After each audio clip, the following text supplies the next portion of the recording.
Subhanahu wa taala. Amin. Amin ya Allah ya rabbal alamin. Ketika seseorang mendapatkan sebuah mimpi yang dikatakan bahwasanya ini jodoh saya atau bukan, saya menikah dengan seseorang tersebut, lalu bagaimana cara membedakan antara itu mimpi dari Allah atau mimpi dari syaitan? Yang pertama adalah sebagaimana hadis yang baginda Nabi besar Muhammad SAW, mimpi itu terbagi menjadi 3 bagian.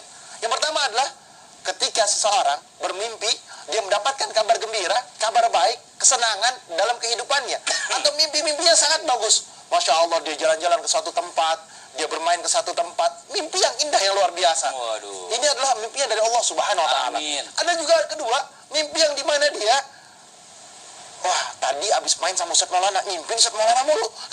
Karena reaksi tubuh. Karena reaksi tubuh. Main sama Mas Fadli, nyimpin Mas Fadli. Sampai dikasih duit sama Mas Fadli. Wah, Masya Allah. Main sama Ustaz Sam, sampai dengerin ngajinya Ustaz Sam. Wah, itu Masya Allah luar biasa. Agi nonton Islam itu indah, tiba-tiba ketiduran, nyimpin Ustaz Sam. Nah, berarti nyimpinya kesemsem itu. Yang namanya apa namanya? Reaksi tubuh yang ada dalam dirinya. Dan yang ketiga adalah mimpi buruk. Yang dimana dia dikejar setan lah. Dia dalam keadaan ketakutan atau jatuh dari jurang atau apapun. Nah, inilah bisa datangnya dari syaitan yang menyebabkan salah satu manusia dalam keadaan takut ataupun sedih ataupun dalam keadaan was-was atau dalam keadaan bimbang, membuat hati gelisah dan lain sebagainya, mimpi dari syaitan. Nah, kalau misalkan sekarang ditanya, saya ini bermimpi bertemu dengan seseorang, tapi saya istikharah dulu, bermunajat dulu kepada Allah, apakah itu dari Allah atau dari syaitan? Ketika seorang sudah sholat, sudah istikharah, sudah mendekatkan diri kepada Allah Subhanahu wa taala, berharap akan petunjuk dari Allah Subhanahu wa taala, baca Quran, baca baca apapun yang dibaca, yang bisa dibaca, apalagi mimpinya pada waktu sahur, ya kan? Sekitar jam 2:30 atau 3:30 atau jam 4 kurang, atau jam biasa kalau jam 2 tuh udah banyak yang sahur juga Ustaz ya. Ya kan? Jam 2, 2:15, 2:30, jam 3 sampai jam 4:30, ya kan? Antara itu lah mau masuk subuh. Sekarang misalkan subuh jam 4 lebih 10 menit atau lebih 7 menit, jam 4 kurang gitu, maka ini benar mimpinya. Maka ini datangnya dari Allah Subhanahu wa taala. Tetapi apabila dia nggak sholat, nggak ibadah, nggak istikharah, nggak wiridan dulu, nggak bermunajat dulu kepada Allah, maka boleh jadi mimpinya itu adalah syaitan yang mempengaruhinya. Nah, jadi cara membedakannya seperti itu ya. Betul. Ya, Masya Allah. Jadi jamaah, kalau seandainya mimpi menikah dengan si A atau si B, si C yang seandainya itu memang tidak mungkin di jangkauan kita ya, anggap aja itu adalah reaksi tubuh. Karena tidur nonton, bunga tidur. Masya Allah. Nah, sekarang kita lanjut lagi nih buat jamaah Islam itu yang ada di rumah. Jamaah. Saya punya teman, nih namanya Haji Nur. Ya, dia ini udah nyari jodoh setelah istrinya meninggal. Sampai sekarang belum dapat. Terus dia akhirnya nih, dia menyerahkan, ya udah deh, serahin aja sama Allah deh. Kalau memang yang terbaik dari Allah ini, saya pasrah aja gitu. Nah, itu bagaimana Ustaz Maulana hukum Haji Nur bin Maulana. Benar nggak? Haji Muhammad Nur Maulana. Haji Muhammad Nur Maulana. Alhamdulillahirrabbilalamin. Allahumma salli ala sayyidina Muhammad wa ala sayyidina Muhammad. Di antara takdir Allah yang ditetapkan buat kita, yakni rezeki, jodoh, dan ajal. Dan ketika ini membahas tentang rezeki, jodoh, ajal, berarti ini adalah qada, takdir. Ingat takdir. Tidak boleh menyerah, harus berusaha. Tidak boleh, sudahlah, tidak ada jodoh saya lah. Tidak seperti itu konsep jodoh itu, konsep takdir. Nasi tidak mungkin naik sendiri itu. Ke mulut satu ke mulut. Oh iya. Ada usaha, harus masak, harus kemana. Makanya ada namanya qada, ada namanya qadar.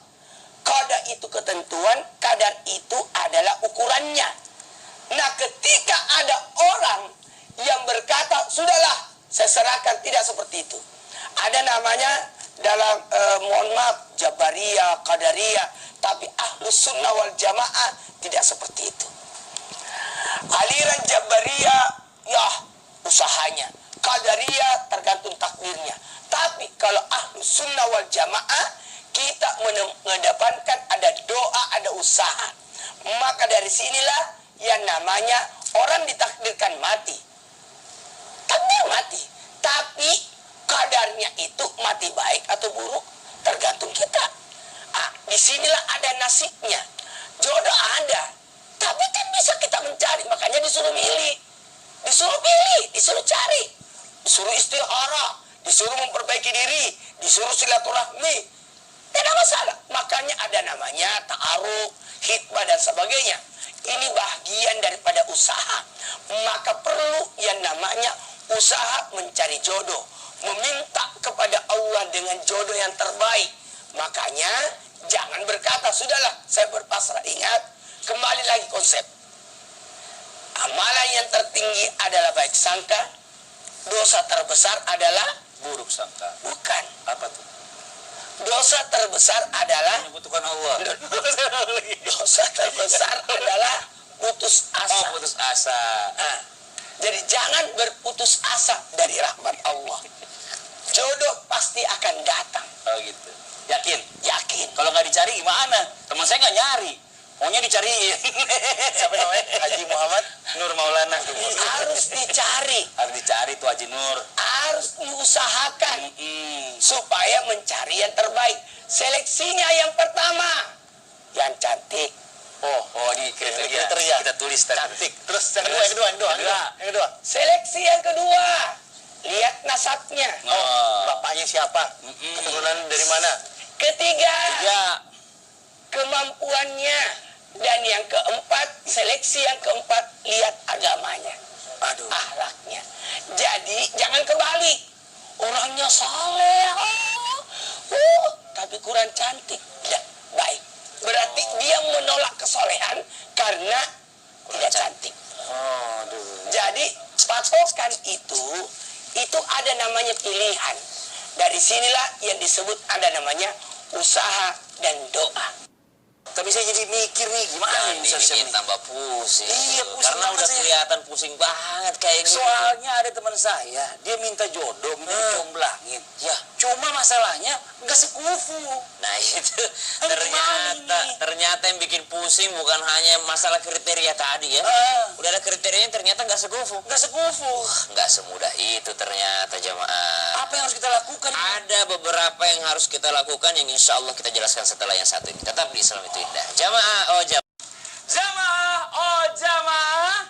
Alhamdulillah. Alhamdulillahirrahmanirrahim. Kembali lagi di Islam Indah, jamaah Islam dan dirahmati Allah. Yang baru bergabung nih, kita ingatkan lagi. Tema kita pagi hari ini adalah, ini dia, amalan mendekatkan jodoh. Alhamdulillah. Nah sekarang kita lanjut nih ya. Tadi kita ngebahas masalah tentang tidak sekufu. Maksudnya, ini contoh nih, ada pertanyaan bagus. Bagaimana hukumnya apabila ya calonnya ini atau mungkin calonnya ya taruhlah calon istrinya ya Lulusan SMP. lulusan S2 justru. Oh, S2. S2. Nah dia cuma lulusan SMA atau maksimal S1. Berarti kan secara pendidikan kan udah berbeda nih, ya kan?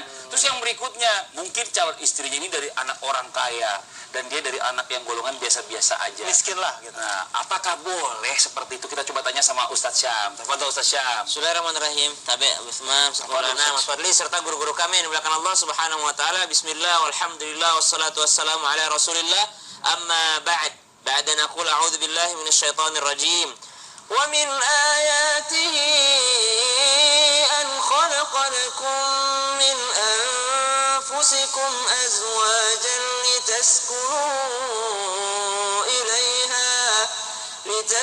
لتسكنوا إليها وجعل بينكم مودة ورحمة إن في ذلك لآيات لقوم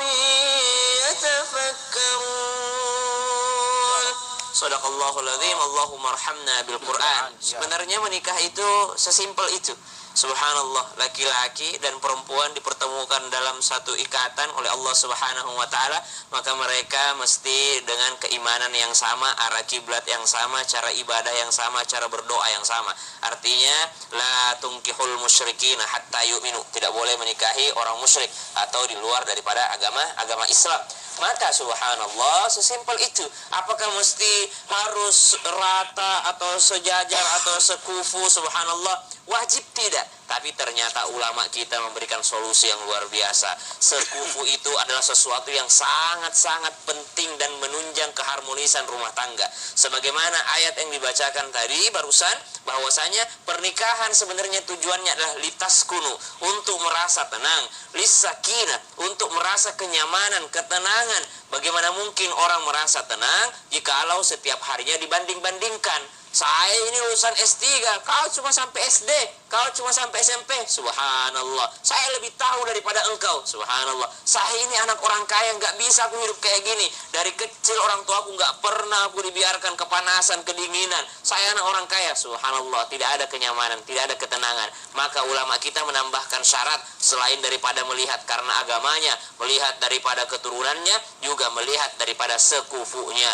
Di antara persyaratannya adalah sekufu atau sederajat atau setara. Subhanallah, minimal setara dalam hal keimanannya, minimal setara dalam hal lingkungannya. Subhanallah, bayangin aja nih, masalah adat saja itu bisa menjadi sebuah masalah dalam rumah tangga, karena setan akan senantiasa menggoda rumah tangga agar berpisah.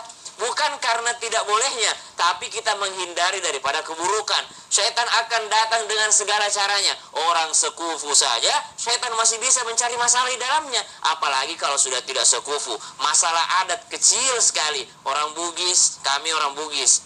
Pasangan kami, istri kami, orang Melayu, campur Jawa. Saya kalau makan, lagi makan, tidak boleh ada air minum di dekatnya. Karena kalau saya lagi makan, dikasih air minum, seperti orang disuruh berhenti makan. Kami orang Bugis begitu. Lagi makan, dikasih minum, nih kau suruh saya berhenti makan apa? Subhanallah. Istri saya makan nggak boleh kalau nggak ada minuman di sampingnya, takut keselak, takut seret. Ini masalah makan dan minum saja sudah ada sesuatu yang berbeda di antaranya. Kalau tidak sekufu, apalagi kalau sudah masalah pendidikan, masalah harta, masalah keturunan, apalagi kalau sampai berbeda keyakinan, pasti sangat sulit. Baru bangun tidur, suaminya tidak kunut.